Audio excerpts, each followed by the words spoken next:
Hello and welcome to the Ant-Man channel. It is November. It is the 28th of November. It is Thursday, 2013, and I'm Ant-Man. And today there's a lot of news. There's a lot of racist news. But what can I do, man? This is this is what I like to do. I like to report what I see, and it's pretty cool because when you have discernment and you use critical thinking, you're a person who can think for themselves. It's really easy to do. Anyone can do this. And what's really hard is the journalists like Donald Joy here from CashDaily.com with Doug Giles. It's him, that we should be thanking because he's a real journalist and he goes out and he actually reports the news.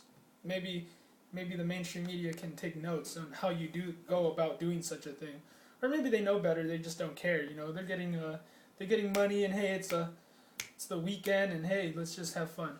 Anyways, beat Whitey Night, polar bear hunting, the knockout game. It's about time the major media began to scratch the surface of this long occurring practice. It is, after all, merely the internet video driven, plainly visible tip of a much larger and deeper iceberg, which has been around for many years. We can argue endlessly about the causes of it, but the fact remains that for several decades, blacks have been statistically far more likely to do horrible violence to non blacks than the other way around. But you'd be unlikely to know that unless you get your intelligence from somewhere other than establishment information sources.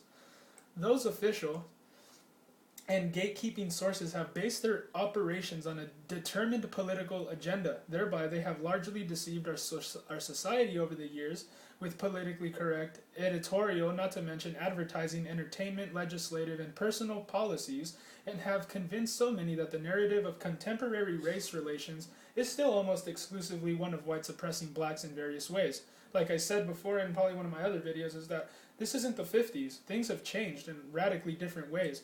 Look at the mainstream media and the kind of music that they push on everybody nowadays. You don't think that that's going to create a destructive lifestyle? You don't think that you're going to create falsehood in people's lives? That they're going to be racially centered? They're going to be materialistic? They're going to be, demeaning to women as well, which is like the thing that really gets on my nerves is how we treat and talk about women in our society today is really one of the most disturbing things that I don't really talk about much, but it is.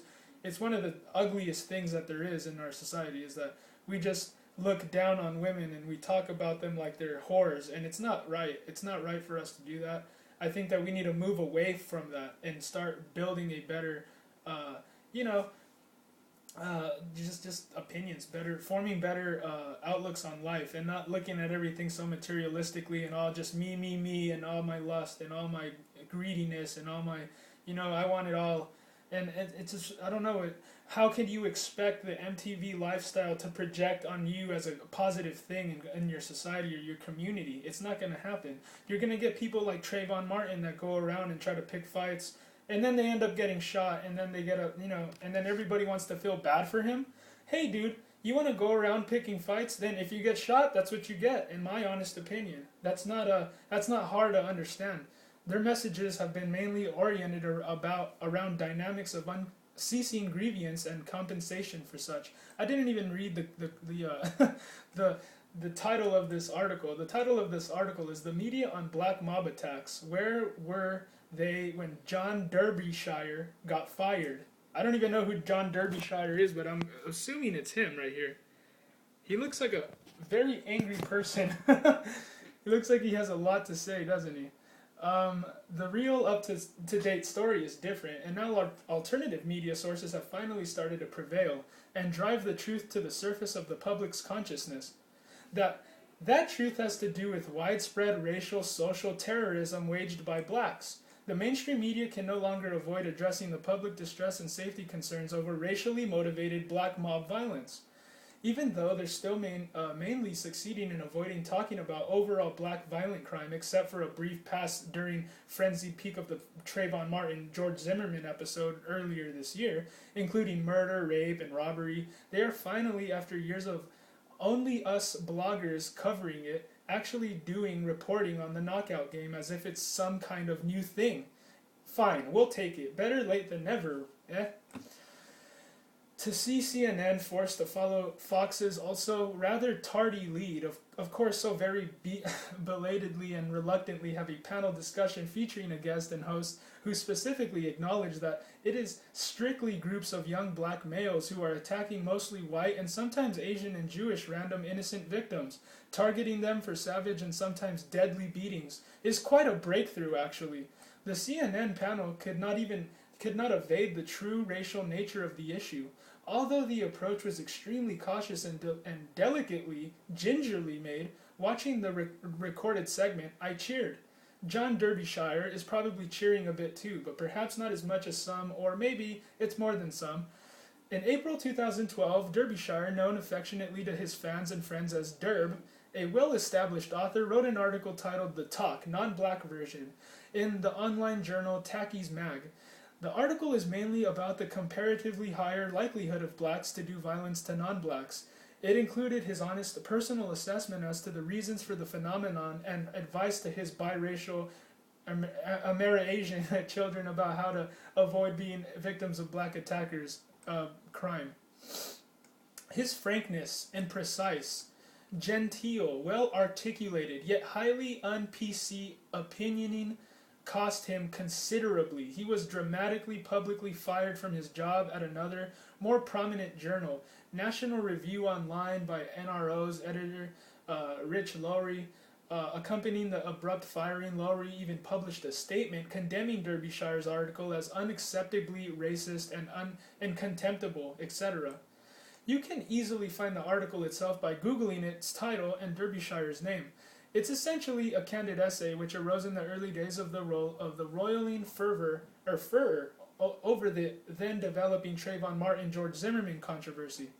For his article, Derb decided to flip the script and co-opt in reverse what many black commentators publicly describe as the talk, which they can say they believe is necessarily for black adults to have at some point with black children, about how careful, mindful, or of injustices and iniquities and inequities they ought to be while growing up and living in what their parents, adult advisors, see as the often hostile and oppressive white-dominated society of America. The white man is the devil. Oh.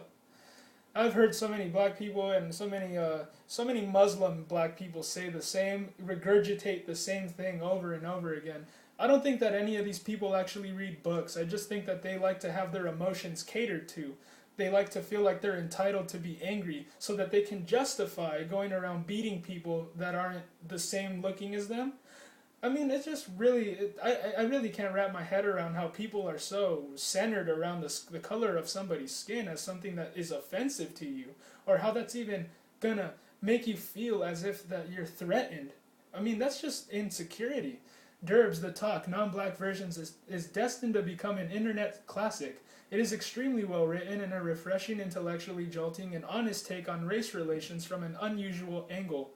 It is a valuable example of an earnest warning from a white parent to his non-black children about how to protect themselves in the post-forced bushing era. Post-forced busing era? There is no hate to be found in it, only caveats? I don't know what that word is. And balanced, sober, succinct, scientific social analysis coupled with parental concern.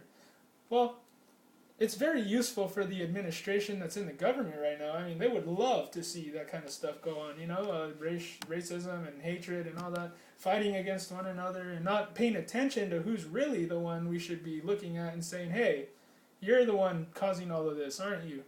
But no, they like to play the simple-minded off against each other.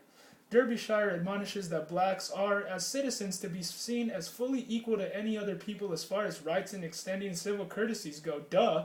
But that certain realities have to be taken into account as one ventures the vagaries of modern life.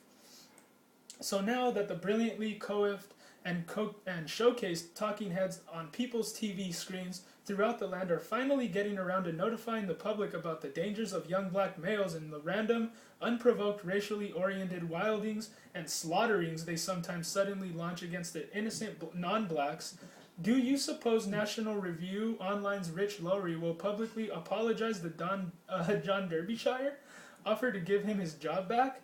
I already know the answer to the, rhetorical question I posed in the title of this column. Now that I see where they are regarding starting to actually report on the phenomenon of black racial terrorism on our nation's streets, traitors hitting other, because that's the common American nowadays, is to be a traitor and to hate your country, to love evil. It's just a normal thing here now. I demand to see John Derbyshire as an honored and respected guest on CNN. You should too. We all should demand it. We in Derb deserve it. So, about the author Donald Joy, following his service in the United States Air Force, Donald Joy earned a Bachelor of Science in Business Administration from SUNY while serving in the Army National Guard as a special deputy U.S. Marshal. Don was on the protection detail for Attorney General John Ashcroft. Following the attacks of 9/11, he lives in the D.C. suburbs of Northern Virginia with his wife and son. Seems like a cool guy. Anybody that's willing to report on this, in my opinion, you get some bravery points, in my opinion, because the general public is not used to hearing about this stuff, so they're going to really be uncomfortable with it. But in reality, it's something that we should pay attention to so that we can avoid it and we can protect ourselves from, fatherless young Americans growing up in this country that are watching a little bit too much MTV, in my opinion. So I'm going to read this guy, Richard St. John's comment. Now that this game, which has been going on for years based on racial hatred, has been elevated to MSM, evaluation and commentary, where are the black leaders? Obama, Holder, Sharpton, Jackson, Oprah, the Congressional Black Caucus, and the NAACP have not made a single statement condemning these acts of racially motivated violence. The author nailed it as to why only stories of evil whitey keeping the black man down are reported. It fits a political agenda. The reverse does not. It's that simple. Yeah, absolutely. I give that guy a thumbs up. And this other guy says, not surprised. Not only do they ignore Obama's many scandals, they also ignore this. If only they would do their freaking jobs, this country would be better off. Yes, I do agree with that, my friend. But you guys keep your eyes open and keep a watch out for this kind of stuff. And don't be ignorant, and don't let the liberals poke their finger in your chest and say, you're not allowed to talk about that. You tell them to shut up. Anyways, God bless you and have a good day.